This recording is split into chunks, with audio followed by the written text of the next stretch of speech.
तो 2 कौड़ी के नेता इसकी माँ की आग 100 करोड़ में बिक रहे हैं और इनको जिताने वाली जनता इसकी बहन की आग भाई साहब 5 किलो गेहूं और 1 किलो चने में मगन मस्त है। अरे सालों को तो तुम्हें क्यों नहीं समझ आता कि बिना बीवी वाले लोगों को कोई मकान किराए पे नहीं देता, तुमने पूरा देश दे दिया। क्यों तुम्हारी ऐसी जिंदगी पे एक चाय 2 समोसा बीजेपी तेरा क्या भरोसा, ऐसे नारों का ही शोर है क्योंकि चौकीदारी चोर है और जिनको बुरा लगे इनकी माँ की आग वो सबसे बड़ा हरामखोर है।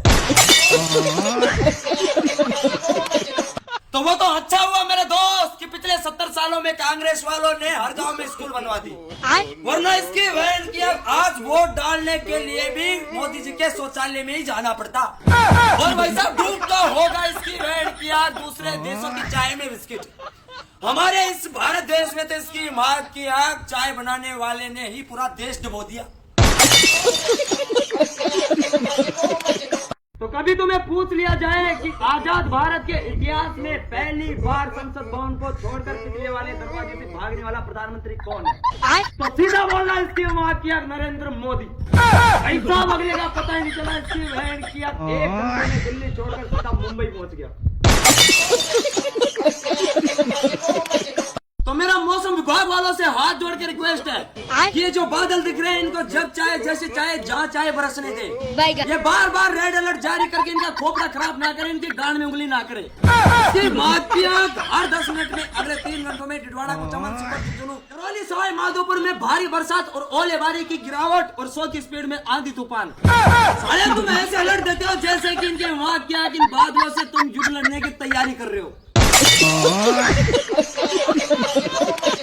तो नरेंद्र मोदी कहता था कि हराम की कमाई करने वालों भगवान को तुम्हें पाई पाई का हिसाब देना पड़ेगा, लेकिन ये किसी को पता नहीं था इसके माँ की आंख कि राम मंदिर का निर्माण करवाते टाइम नरेंद्र मोदी ने 200 करोड़ रुपए की घपलेबाजी की थी। आज नरेंद्र मोदी खुद भगवान को बोल रहा है कि हे प्रभु सब मेरे खिलाफ हो गए, बताइए मैं क्या करूं। तो वैसा भगवान कहते हैं कि साले हराम खोर कुत्ते, पहले तो तू मेरे 200 करोड़ रुपए वापिस कर। साले भड़वे तूने मेरे 200 करोड़ रुपए खाए हैं, अब तेरा पाई पाई का हिसाब होगा।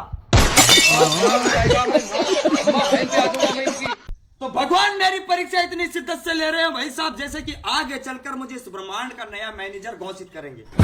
चला इसमें हाथों से कर्म करे तो कांड हो जाता है। आप जिंदगी में इतने पाप करने कि भगवान दोबारा सोच भी ना ले कि इस गणमरे को दोबारा मनुष्य जीवन दे दे। भाई साहब इसकी बहन की आंख मोहब्बत अंधी है, कानून के हाथ लंबे है। जिंदगी तो हमारे देश की सरकार इतनी मजबूत चल रही है भाई साहब, चुनाव से पहले आतंकवादी हमला हो जाता है और हर परीक्षा से पहले इसके वहाँ की पेपर लीक हो जाता है और हर इमरजेंसी में पीएम नरेंद्र मोदी विदेश निकल जाते हैं और जनता रोड पे आ जाती है। मंदिरों में चोरी हो रही है, देश में रेप और मर्डर हो रहे हैं, चीन भारत में घुस रहा है और मीडिया पाकिस्तान को मिट्टी में मिलाने की बात कर रहा है। ताली बजा रहे हैं और आवाज उठाने वाले जेल जा रहे हैं और सरकार कह रही है कि देश सुरक्षित हाथों में है। अगर ऐसा ही चलता तो वो दिन दूर नहीं है जिस दिन नरेंद्र मोदी खुद कहेगा कि भाई और बहनों 2 किडनी का क्या करोगे, देश आर्थिक संकट में है, इसलिए एक दान कर दो। तो सोचो मेरे दोस्त कि जिस लड़की ने तुम्हारा प्रपोज ठुकराया है, जिस लड़की ने तुम्हें ब्लॉक किया है, अगर भविष्य में इसकी माँ की आंख उसी लड़की से तुम्हारी शादी हो जाए तो सबसे पहले घूंघट उठाओगे या फिर डंडा? पहली बात तो ऐसा चांस तुम्हारे साथ नहीं हो, अगर गलती से हो भी जाए मेरे दोस्त तो गांड पे ऐसे पलटे मारना इसकी बहन की आंख की उसके 7 जन्मों के आशिक याद आ जाए। तो मेरे ऊपर देवताओं की बहुत तगड़ी नजर है, पता है कैसे? कल मैंने इसकी माँ की आंख एक स्टोरी डाली थी जिसपे सॉन्ग लगाया था कि मैं बादल बन जाऊं तुम बारिश बन जाना। भाई साहब जिसके लिए स्टोरी लगाया था उसने कमेंट लाइक वगैरह कुछ नहीं किया, लेकिन इंद्रदेव जी नाराज हो गए। कमेंट में बोल रहे थे कि बेटा जब तुम बादल ही बन रहे हो तो तुम ही बरस लो। मैंने कहा इंद्रदेव जी बरसना तो तुम्हें ही पड़ेगा। बोल रहे की अजी घंटा साला जब तू खुद मुर्गा बन रहा है तो अंडा भी तू ही देगा।